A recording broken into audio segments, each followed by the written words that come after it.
La cosa arrancó en 1925, cuando un grupo de la élite rosarina decidió que hacía 200 años todo había comenzado. Basados en el relato de Pedro Tuella, decidieron que 1725 era el momento en que el origen rosarino había tenido lugar a partir de la llegada de Francisco de Godoy, junto a un grupo de indios calchaquíes que llegaban desde Santa Fe para poblar por primera vez la zona en la que después nacerá Rosario. Apoyados en aquel bicentenario, llega un siglo después este tricentenario de Rosario que nos abre la puerta a hurgar en la historia de la ciudad. Esto es Rosario, el origen, memoria con identidad. Hoy, para hablar del pasado colonial de Rosario, recibimos al historiador Darío Barriera. ¿Cómo estás, Darío? Bien, Joaquín, ¿cómo estás vos? Bien.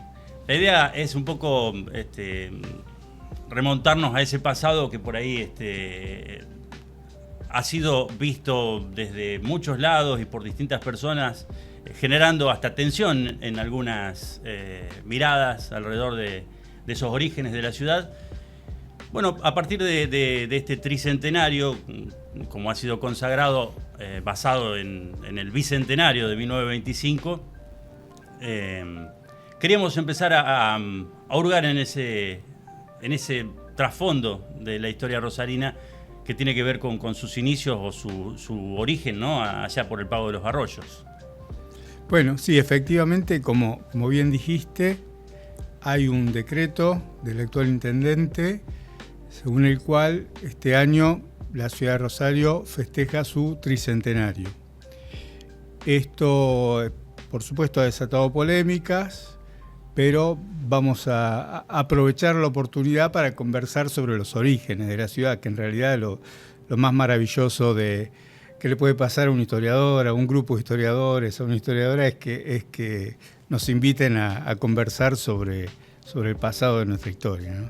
Entonces, en primer lugar, esto no surge de ninguna parte, es decir, el decreto de intendente se basa en que durante 1925 la ciudad festejó su bicentenario. Y bueno, es interesante porque esto fue la iniciativa de un concejal, Calixto Lazaga, que desde 1924 había enviado a otra persona a hacer investigaciones porque él tenía un poco la sospecha de que en 1725 podría haber una fundación de la ciudad. Bueno, a manos de Francisco Godoy, el mito dice esto, ¿no? Un poco Francisco Godoy, los indios. Y trató de que alguien investigara para él, a ver si aparecía algún papel que le permitiera sostener esto más allá de la tradición oral.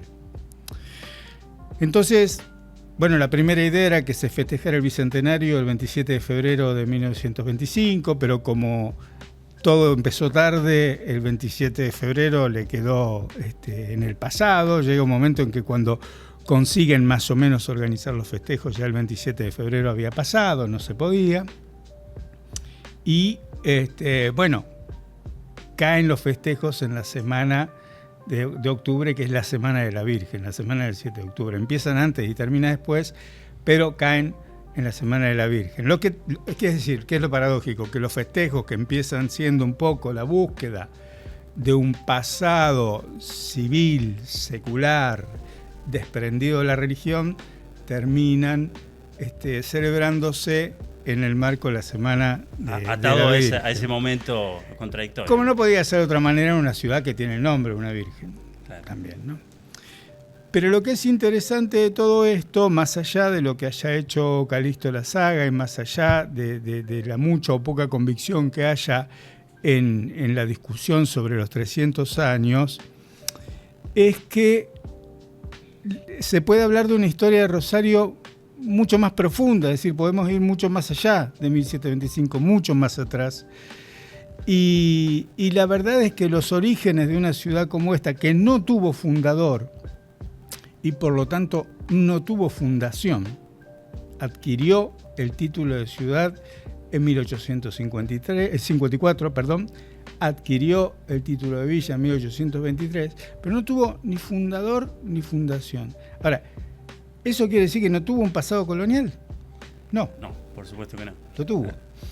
Entonces, esta invitación a pensar el pasado colonial de Rosario, me parece que se puede hacer alrededor de 1725 o de cualquier otro año, perfectamente. El otro día dábamos un curso con Miriam Moriconi organizado por el Museo de la Ciudad, y veíamos que pasaron cosas súper importantes durante toda la década de 1720 y más atrás también. Yo imagino que esto es un poco lo que querrás que conversemos. Exactamente, yo justamente te iba a llevar a ese punto. Más allá de los entusiasmos y las imprecisiones por ahí que pueden atacarse o señalarse, quería conocer, y a propósito de esto que decís de esa década del 20, del 1700, ¿cómo era el pago de los arroyos en ese momento? Entiendo que también hay cierta tensión con los indios que participan de algún modo de esa especie de fundación sugerida, ¿no? Por Pedro Tuella, el primer cronista, entre comillas, sí. Señalando aquel mito de Francisco de Godoy, la llegada con indios reducidos a esta zona. ¿Cómo preguntarte así, contextualizar un poco ese lugar donde ponen el punto de partida? Como digo siempre, el mito tiene, como el chiste, algo de cierto. Claro. Entonces, el mito al que se aferra Tuella es posiblemente de un acontecimiento incomprobable, pero no miente tanto. ¿Qué quiero decir? No hay fundación, pero sí hay traída de indios calchaquíes para establecerse, no exactamente en el centro de Rosario, pero para establecerse en la zona. Estuvieron un poco por aquí, un poco por allá. Esto pasa durante la década de 1720 y pasa varias veces. Entonces, no es improbable que también haya ocurrido que Francisco Godoy haya llegado en 1725 con algunos indígenas de su encomienda y se haya instalado y haya sido muy cercano donde está la capilla, etcétera, etcétera, etcétera. Ahora, el contexto de esta llegada, si pudiera comprobarse, si pudiera encontrarse el documento, nos hablaría de un fenómeno mucho mayor, que es la fortísima presión que están ejerciendo sobre la ciudad y las chacras de Santa Fe todos los grupos originarios que viven al norte, al oeste y al este de la ciudad. Es decir, nosotros tenemos que desde 1710 en adelante, la ciudad que se había trasladado hacía apenas 50 años, porque antes estaba en el sitio viejo de Callastá, la ciudad de Santa Fe, que ocupa un lugar que había estado habitado por unos cuantos grupos locales originarios, empiezan a ser asediados. Las actas del Cabildo santafesino, por supuesto, lo registran como el peligro indígena, pero no tenemos ningún escrito de los indígenas diciendo cómo era el peligro español. Es decir, los que eran peligrosos eran los españoles, evidentemente. Pero no tenemos, la verdad que no tenemos esto que se puede hacer en otras historias, que es hacer una historia a partes iguales porque tenemos fuentes de los dos lados. Tenemos un desbalance muy importante. Entonces, hay mucho trabajo que hacer en separar la paja del trigo de aquello que han contado los sectores españoles y criollos.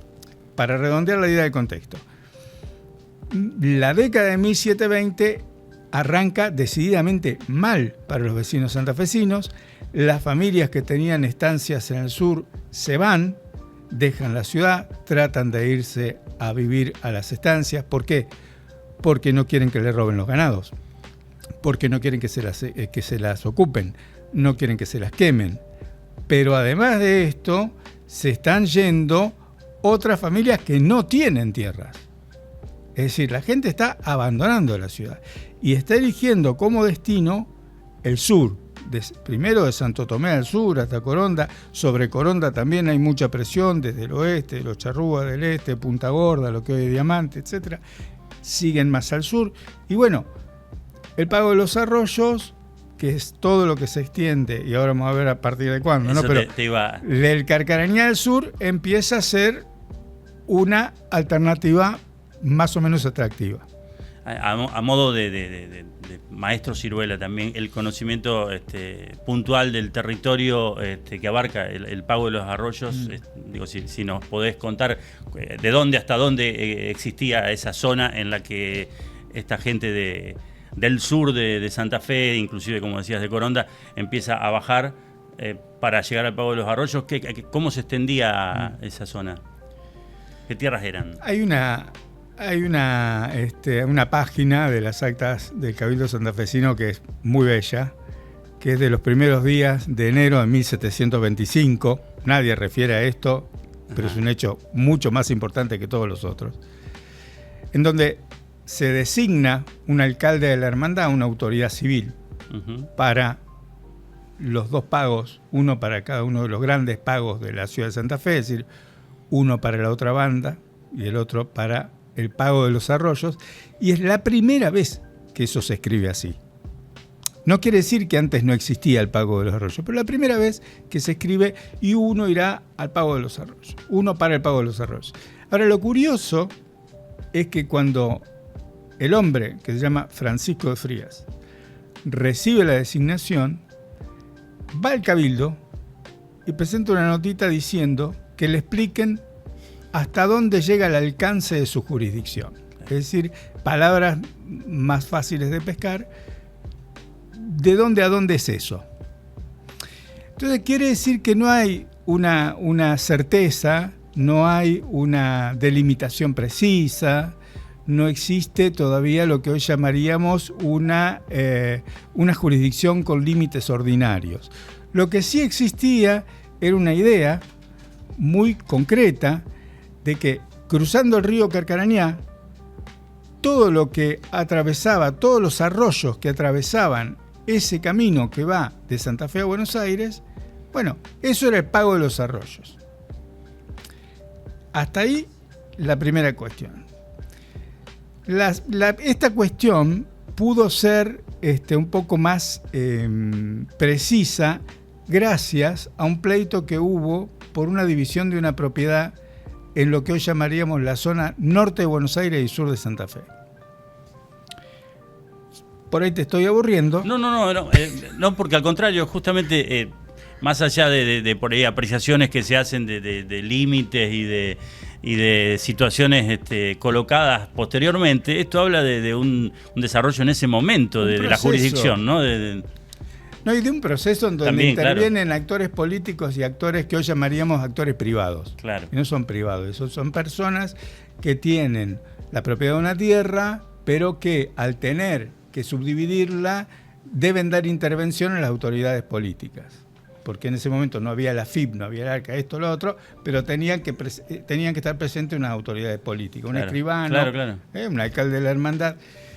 Y además, como había una cuestión de borde ahí, porque Garay, cuando había creado la jurisdicción de Santa Fe, dijo 50 leguas al sur, y cuando creó la jurisdicción de Buenos Aires, porque es el fundador de las dos ciudades, dijo 50 leguas al norte, la zona que quedó entre los arroyos de Ramallo, del Medio y Pavón era zona gris, era intersección. Claro. Entonces en 1721 eso se soluciona. Lo hacemos rápido, por un pleito entre privados, pero en el que también intervienen los cabildos porque les servía para saber si las vacas se escapaban, de qué lado quedaban las de cada uno. Y a partir de ahí, el segundo de esos tres arroyos, que se llamaba Arroyo Segundo o Arroyo de Galloso, comenzó a llamarse Arroyo del Medio. Entonces, de Carcarañá a Arroyo del Medio. Entre 1721 y 1725, esa zona se delimita y se conoce como el Pago de los Arroyos santafesino. Bien, a propósito de Francisco Frías, que mencionabas, es el primer alcalde de la hermandad y coincide, como decís, esa fecha, 1925, por ahí hasta más destacable. Últimamente creo que ha aparecido un documento, por lo menos se ha mostrado así como un documento en el que que da un poco el motivo del nombramiento de Francisco Frías, mencionándolo también atado a esta cuestión de justificar el mito de Francisco Godoy de alguna manera. Sí, a mí me hace un poco de gracia porque esos documentos se conocen hace muchísimos años, Los conocía Cervera, quiero decir, no, tampoco es que los descubrí yo, los conocía Juan Álvarez. Sí, son sí, documentos que están a la vista hace muchos años, que nosotros lo hemos trabajado mucho, pero es notable que cuando existe la necesidad de generar un impacto, bueno, es lo que pasa muchas veces con los titulares, que hay que pinchar, ¿no? Hay que generar la necesidad de pinchar. Lo que sí hay que corregir es esto. En 1725 es la primera vez que se dice que uno es para el pago de los arroyos, lo que no quiere decir que antes no lo hubiera sido. Claro. Faltaba el nombre, faltaba el texto en el documento, pero la obligación de nombrar alcaldes de la hermandad para cada uno de los pagos rurales, grandes pagos rurales que tenía Santa Fe, se cumple en Santa Fe desde 1616. Claro. ¿Qué pasa? Que un alcalde de la hermandad era una autoridad rural que tenía que ejercer el control de una población sobre millones de hectáreas. Imagínate, solo el pago de los arroyos tiene 1 millón de hectáreas. Bueno, es un disparate pensar que esta persona podía efectivamente ejercer el gobierno o la justicia, ¿no? Pero bueno, como textualidad, yo estoy seguro de que esto es mucho más sólido que el mito de Godoy. Totalmente. Bueno, a propósito de eso, para ahondar en la cuestión de época, quería referirme a un registro que te he escuchado comentar en alguna ocasión, que tiene que ver con un padrón, el padrón de Venegas y Frías, ¿no? Que es un poco, me imagino, el traspaso de uno a otro alcalde de la hermandad, los dos, que es como un gran censo del momento, que da una dimensión de cómo se vivía la producción que existía en un lugar que por ahí como dije yo al principio, en una de esas un poco equivocado, algo muy lejano, como un lejano oeste y todo, sí. Pero sin embargo ya existían unidades productivas, chacras y un despliegue interesante. Ese padrón es un registro que da cuenta de esto, ¿no? Que sí. Indica un poco una noción de cómo era el lugar en esa época. Es un documento interesantísimo, me alegra que lo hayas traído a cuento porque es el resultado de la reunión de 2 jueces rurales que se sientan en la casa de uno o del otro, ahora no me estoy acordando en la casa del cual, pero se juntan a hacer de memoria el censo de la gente que conocen en el campo. Y dicen cuántos son, si están casados, si tienen pibes, si tienen animales, qué tipo de animales tienen, cómo son esos animales, si están sanos, si están enfermos, si son caballos, si son vacas, si los venden, si son para su propio alimento. Es una maravilla. Son 121 unidades productivas y en muchas de ellas, y acá se rompe un mito de lo que es el Rosario colonial, en muchas de ellas hay agricultura. Es decir, no es una zona agrícola, efectivamente va a seguir siendo eminentemente ganadera, pero hay muchas chacras donde se hace el trigo y hay una tahona donde se hace la harina. Es decir, bueno, hay agricultura, minifundios, si querés, o pequeños agricultores en una zona que se suponía que era solamente de ganado salvaje. Claro. Después, por ejemplo, hay un solo puesto de ventas de caballos.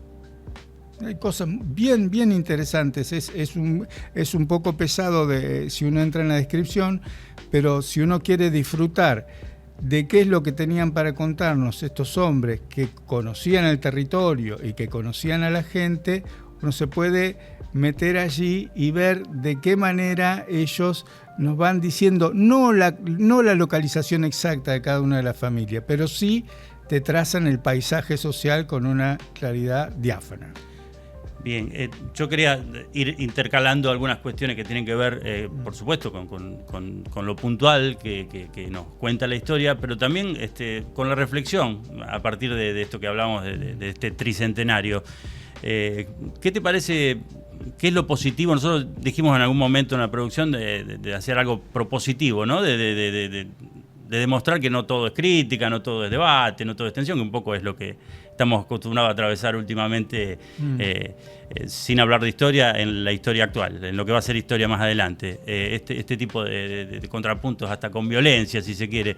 En algún momento esto fue atravesado por tensiones, a partir de postulados de distintos puntos de vista de la historia, pero a lo que iba ahora, digo, ¿qué te parece que nos puede dejar como positivo? Digo, estamos ahora charlando de eso, no lo hacíamos el año pasado. Este número redondo por ahí fuerza un poco Claro. dedicarnos a mirar con más cuidado cosas que han pasado. Digo, ese como ejemplo, ¿no? ¿Qué te parece que puede dejar este tricentenario para la ciudad en materia de valorar la historia? Bueno, muchas cosas. Lo primero es justamente lo que dijiste al principio, que la historia es una arena de debate. O sea, pensar que la historia es una disciplina corroborativa, yo creo que es un error grande. La historia es una arena de debate, y no por discutir la existencia o no de un acontecimiento sencillo, que es fácil de despejar, es decir, no está el acta de fundación, pero no hay problema con eso. El problema es pensar que cuando discutimos de historia no estamos discutiendo sobre el presente, o que cuando discutimos sobre el presente no estamos discutiendo historia. Entonces, una de las cosas que posiblemente pueda poner en escena toda la movida que existe en la ciudad y en la región con esta cuestión del tricentenario es que a lo mejor muchísima gente que tenía una idea sobre la historia como una simple narración de hechos que no se toca, que no se mueven, que ocurrieron, que están ahí, como me dijo una vez el dueño de un diario, la historia es gris, por eso vamos a publicar estos libritos en blanco y negro, la historia es gris. Decía, la historia no es gris, está llena de vida, está llena de color. Pero posiblemente buena parte de la población esté conociendo ahora que existen en la ciudad muchísimos historiadores e historiadoras que trabajan no solo sobre sino sobre todos los temas que se te puedan ocurrir, quiero decir, desde el Rosario colonial hasta qué cosa hizo la AAA en Rosario, muchas cosas muy diversas, y posiblemente sea un buen momento para explicarle a toda esta gente que la práctica de la historia como disciplina científica en la universidad pública y en el CONICET está en riesgo porque no se puede hacer sin recursos. No se puede hacer sin recursos. Entonces, de alguna manera, si la política tiene necesidad de pensarse a sí misma, tiene necesidad de la historia, tiene necesidad de la ciencia política, de la economía. Ya hemos visto, los economistas tienen mucha necesidad para bien y para mal, claro. Y también tienen necesidad de los antropólogos, los sociólogos, los periodistas, los historiadores. Ahora es curioso, pero yo nunca había visto, por ejemplo, un contexto donde se agrediera tanto al periodismo. Yo tengo casi 60 años y no pasé en ningún momento por un contexto igual. Bueno, yo creo que eso es el famoso verso de Brecht, es decir, que le puede tocar a cualquiera, le puede tocar a los plomeros, le puede tocar a los antropólogos, pero le puede tocar a los físicos nucleares.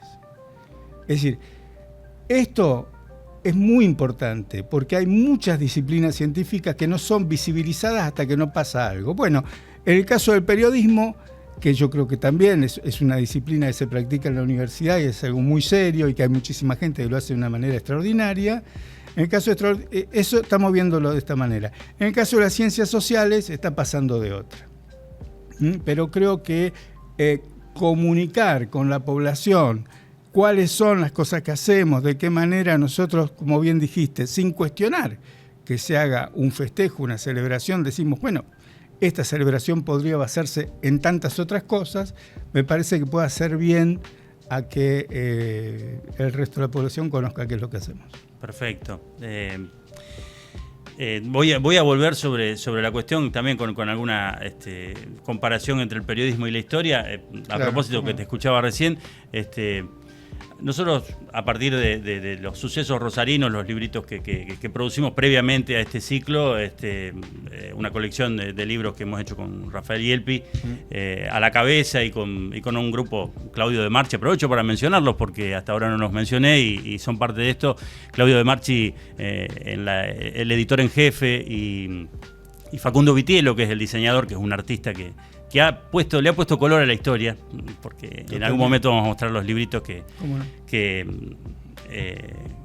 te vamos a obsequiar además para que te lleve. Es parte de esto, como viste, la licuadora, de alguna manera hay que hacer algo que deje bien al invitado. Te decía esto, nosotros nos sentimos de alguna manera siendo periodistas y haciendo divulgación sobre historia. Este análisis de buscarle un título a cosas que han pasado, más en este marco del tricentenario, nos sentimos un poco, revisionistas forzados y vemos en esto que vos decís por ahí, que por un lado va la historia y por el otro va el periodismo. Quería preguntarte cómo, si considerás que a partir de este tricentenario también, vamos a volver enseguida a la cuestión de 1700, que es un poco también el contexto que estábamos buscando, pero si considerás que esto nos deja una enseñanza también a partir del trato a la historia. Interesante, sí, claro. Porque me gustó esto del trato a la historia, porque es muy distinto el trato del uso. Y yo iría un poquito más allá y diría cuál es el tratamiento que hay que darle a la historia. Y voy a tomar un ejemplo muy Doña Rosa, que en este caso hace alusión a un periodista. Sí, hablando de Bernardo Neustadt. Que ya no está con nosotros. Pero el tema es que, por ejemplo, si alguien está enfermo y va y consulta a un médico, bueno, eso todo el mundo lo ve normal. Si ve a un falso médico o si ve a un curandero, eso incluso puede configurar delito. Pasa lo mismo con un arquitecto, pasa lo mismo con un ingeniero y con lo que ellos hacen. Pero no pasa lo mismo con los que hacemos lo que se llaman ciencias humanas y sociales. Y no pasa lo mismo por 2 o 3 razones. Algunas a favor nuestro y otras a favor de la gente que lo usa. A favor nuestro no pasa lo mismo porque no somos profesiones colegiadas. Es decir, no tenemos un colegio que nos defienda. No pagamos una matrícula de historiadores. Es decir, nosotros estamos en un concurso, por ejemplo, para conseguir un puesto y posiblemente podemos perder ese concurso con alguien que tiene menos títulos si ese alguien ha demostrado ser más capaz y tener formación equivalente. Esto entre 2 médicos no ocurre, porque el que no tiene título de médico no puede concursar como director del hospital. Punto. ¿Está? Ahora, a favor de la gente, bueno, quiero decir que la historia es de todos. El pasado es de todos.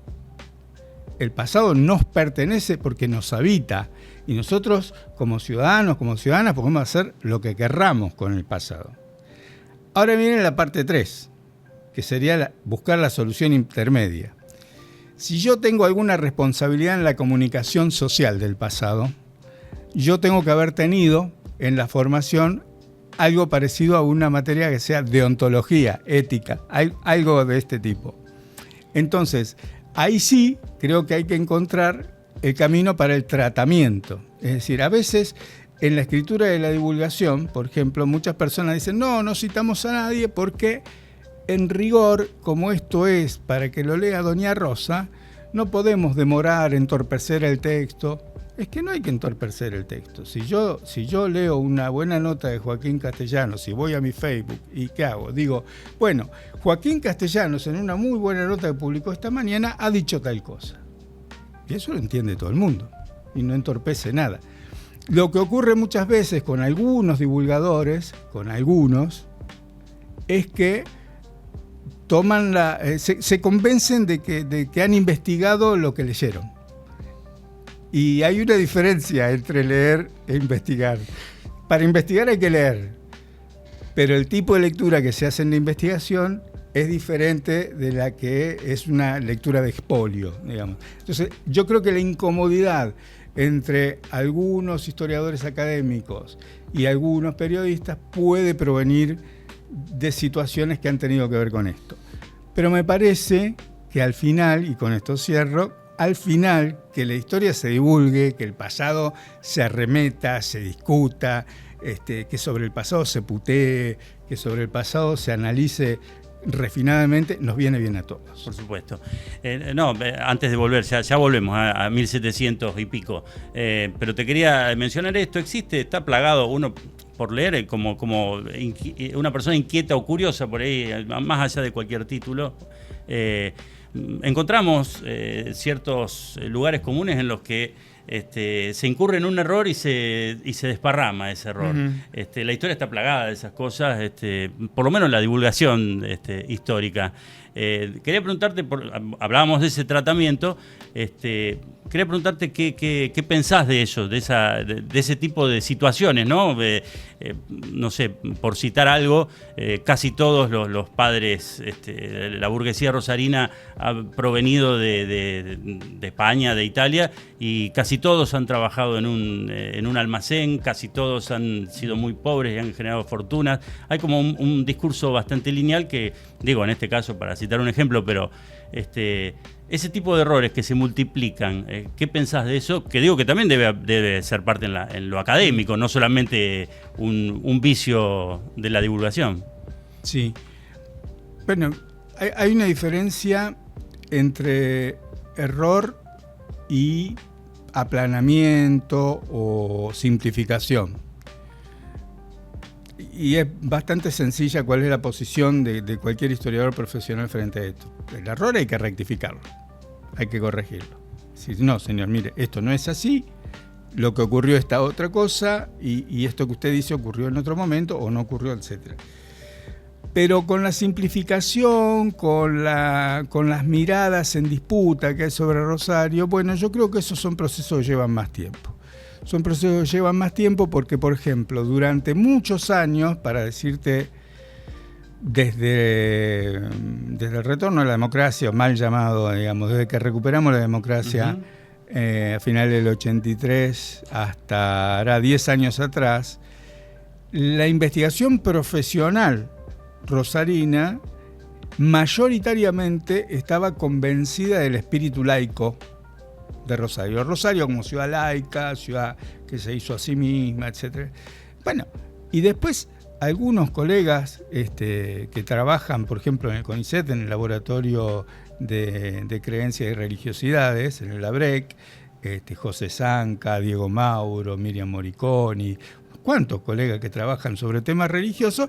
Bueno, la verdad es que te muestran cosas que pasaban en Rosario antes de que fuera ciudad y después de que fuera ciudad, que te dejan muchas dudas sobre el carácter mayoritariamente laico. Uh-huh. Es decir, si en la disputa famosa esa por la escuela laica o libre, ganaron laica religiosa, laica, bueno, etcétera. Si ahí ganaron los laicos, posiblemente ese episodio haya proyectado sobre el pasado una imagen que no le pertenece como hegemónica a todo el pasado. La historia religiosa de Rosario es muy fuerte y de hecho una de las cosas que va a haber que festejar dentro de muy poco tiempo es el tricentenario del curato, claro, de la erección del curato del Rosario. Son 300 años redondos también. Yo no sé si el obispado va a encarar eso, si lo va a encarar el cura de Rosario, si lo van a encarar conjuntamente, pero no es un episodio menor en la historia de la ciudad. Ese también es otro punto en el que del que se podría haber agarrado quien quisiera contar a través de la historia un número redondo, ¿no? Están a tiempo porque es dentro de 5 años. Se pueden ir organizando. 730, claro. Quería volver a esto de la progresión de lo que son las tierras del capitán Luis Romero de Pineda, que me cuentes un poco de eso, de esa progresión. Digo, Luis Romero Pineda es un capitán que es premiado de alguna manera, decirlo familiarmente así, sin ahondar demasiado, por el Cabildo de Santa Fe, con las tierras que luego van a ser Rosario. ¿Es así? Sí, es una historia muy aburrida y para decirlo rápido, el asunto es más o menos así. A ver. Las tierras, una vez que la conquistan los europeos, para los europeos las tierras son del rey. Para los indios no, pero para los europeos sí. Los cabildos que están en la zona, como el Cabildo de Santa Fe, ¿qué hacen? Esas tierras las reparten. ¿A quiénes? A quienes les tienen que dar algún hueso por lo que han hecho. Capitanes quiere decir jefes de milicias. Luis Romero de Pineda, uno de esos jefes de milicias, recibe una porción enorme de tierra, aquí entre el Saladillo y el Ludueña, mucho, con frente al río Paraná, mucha tierra, recibe en 1689 y funda una estancia allí que se llama la estancia de la Concepción, no del Rosario. El otro día Miriam Moriconi en el curso recalcó esto. No se llama la estancia de la Concepción por cualquier cosa. Se llama la estancia de la Concepción porque la capillita que habían puesto ahí era de la Virgen de la Concepción, no de la Virgen del Rosario. Claro. Entonces hay que esperar para lo del Rosario. Eso viene después. Eso viene después. Que, repito, para esto tenés que hablar con los que hacen historia religiosa, sí, porque se debe a eso, no es una cuestión de los poderes políticos mal llamados civiles, que son los que trabajo yo. ¿De aquí en más qué pasa? Por eso te decía que es aburrido. Bueno, el tipo se muere, como todo el mundo, 6 años después se muere y lo hereda su hermana está casada, tiene un hijo. Su hermana reparte entonces con su marido, su hijo, su cuñado, el cuñado de su hijo, se va subdividiendo esa tierra y en un momento tenemos a un comprador, un Ignacio Suero, que compra esa lonja, la que es más céntrica de Rosario porque alguien necesitaba el dinero, lo tenía, y Suero vende a Montenegro. Y es ahí que Santiago Montenegro se vuelve un nombre importante para la historia de Rosario. ¿Por qué? Porque es el propietario que va a ceder una parte de sus tierras para que se establezca la capilla que finalmente va a ser de la advocación de la Virgen del Rosario. Claro. Todo este trayecto y todos estos personajes también podrían haber sido citados por alguien como un punto inicial de Rosario. Sí, creo que hay una cuestión que tiene que ver con el poblamiento después, con los primeros pobladores fijos, ¿no? Y que no sean, y que sean vecinos, porque hasta ese momento había muy poca gente.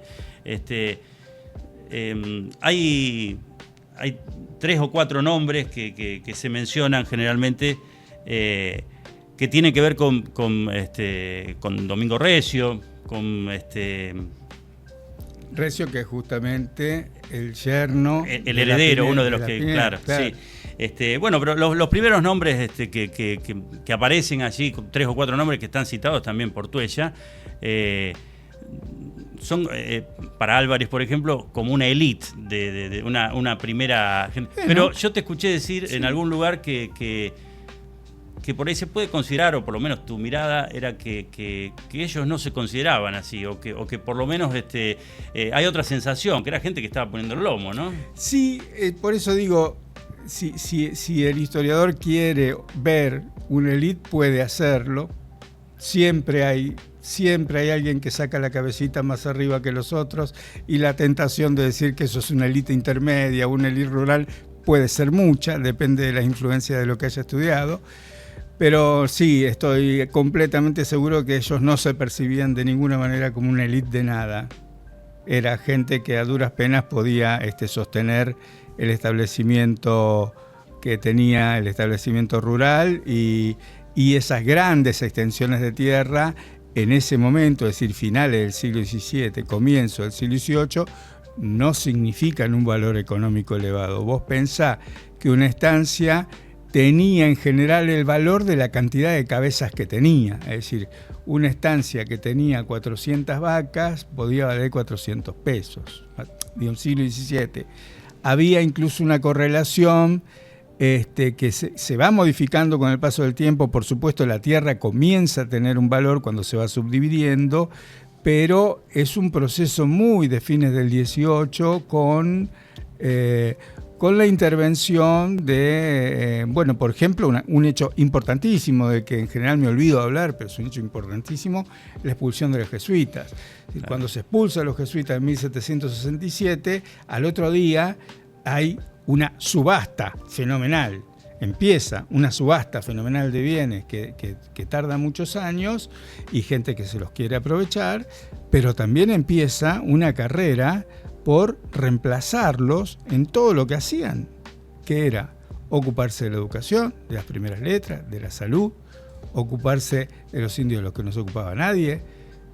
Los jesuitas se habían aprendido a la lengua de todas las poblaciones que andaban dando vuelta por acá. Los franciscanos no. Claro. Los mercedarios más o menos.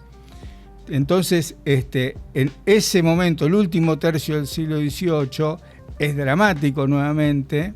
Es nuevamente dramático, ya no ahora porque tenemos la misma presión del año 1720, sino porque se ha expulsado a uno de los actores ordenadores más importantes de la economía, de la sociedad y de la cultura santafesina, que fueron los jesuitas. Quería hacer una observación a propósito. Vos al principio decías que no tenemos un equilibrio entre la historia contada por Europa, y no tenemos el contrapunto de los pueblos originarios. Y otro gran actor que son los jesuitas, estos grandes actores de este orden social, también podrían haber tenido su historia de nuestra zona, de nuestra región. Alguien podría haberla tomado como para que sea la historia oficial, ¿no? Como fue la europea, la española. Te pregunto si en eso hay... La latina, yo, por ejemplo, como curioso, jamás he visto por ningún lado difusión alrededor de... debe tener que ver también con esta especie de proscripción, esta expulsión. Pero, ¿qué hay ahí? Tenemos San Miguel, acá la estancia Carcarañá, todo lo que significó por proximidad, inclusive, también podría tener una pata en estas cuestiones de orígenes de la ciudad o de la región, ¿no? A partir, de la voz de esos actores sociales de la época, ¿no? Claro, pero ahí tenés que pensar en que el nudo más importante, los jesuitas estaban en la ciudad de Santa Fe, el colegio. Y sí, tienen historiadores extraordinarios. Lo que pasa es que algunos firman como jesuitas y otros no, pero seguramente muchas de las mejores historias que vos hayas leído sobre Santa Fe están escritas por jesuitas y están escritas por alumnos de los jesuitas y están escritas por gente que, por ejemplo, que es arquitecto, Luis María Calvo, porque no es arquitecto, pero se educó en ese colegio, dirigió el archivo y el museo que está enfrente. Es decir, no necesitas ser un sacerdote jesuita para tener la cultura y la forma de ver la historia extraordinaria, además, que tenían los jesuitas. Entonces, quiero decir, en Santa Fe, la mayor parte de las cosas muy buenas que se han hecho, lo hicieron los jesuitas.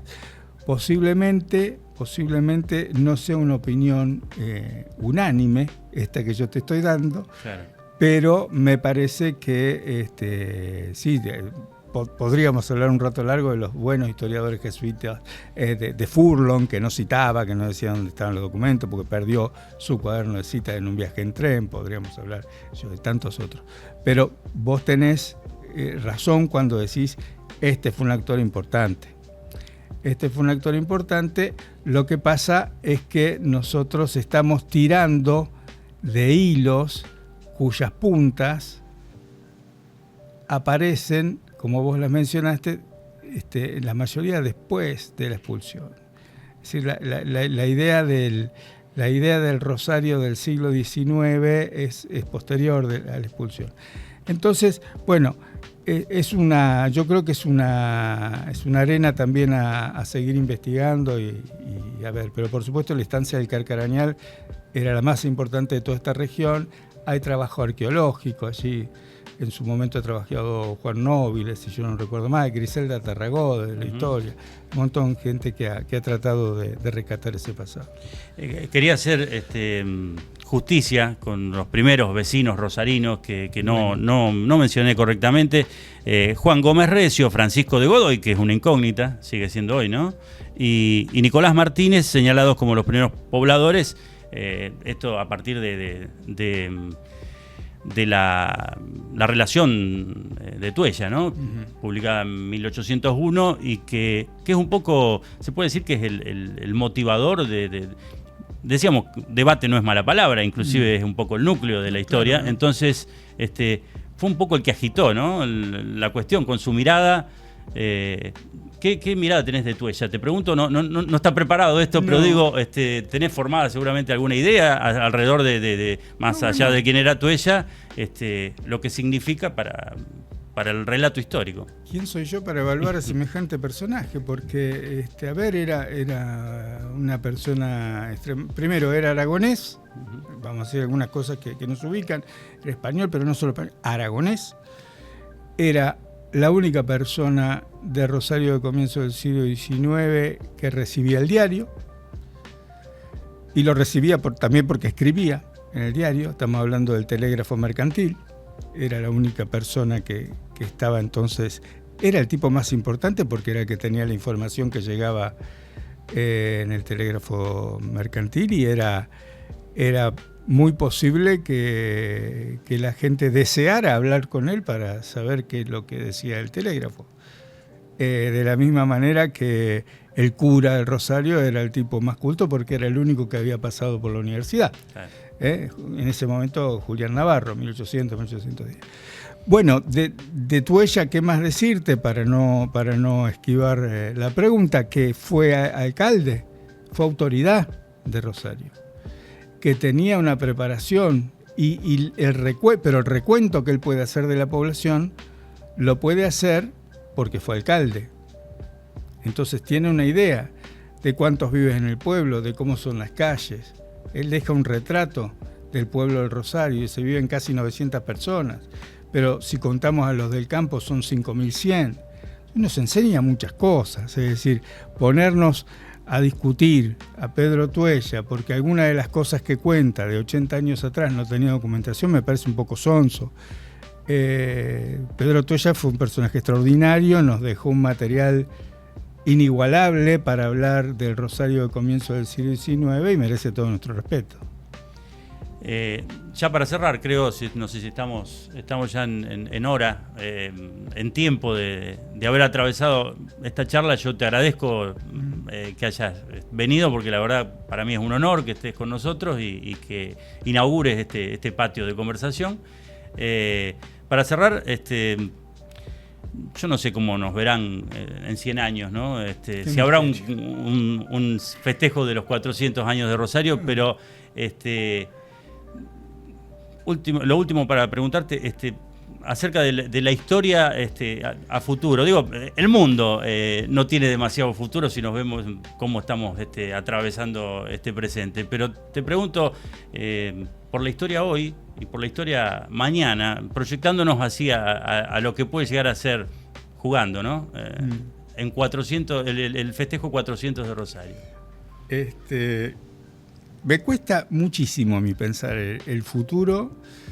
No me voy a amparar en que es porque pienso el pasado, sino porque recojo impresiones y opiniones todo el tiempo de distintos cortes de las juventudes. Y estamos en un momento en donde es difícil encontrar qué recoger. Es decir, lo preocupante de este momento no es tanto lo que yo imagine con lo que va a pasar a 100 años. Lo preocupante de este momento es que hay gente que no se puede imaginar lo que va a pasar el año que viene. Y ese es un signo de los tiempos. Esto no es ni fatalismo, ni una cosa que se me ocurre a mí en este momento. Ha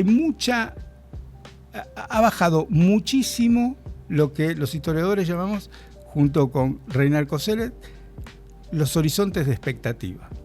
Se han acortado. Entonces, tratar de imaginar cómo va a ser un festejo dentro de 100 años, yo te diría que si lo hay, sería fenomenal, y no me importa cómo sea. Eso quiere decir que hemos sobrevivido al dengue, a la subida del nivel de las aguas, al calentamiento global, es decir, ojalá que lo haya.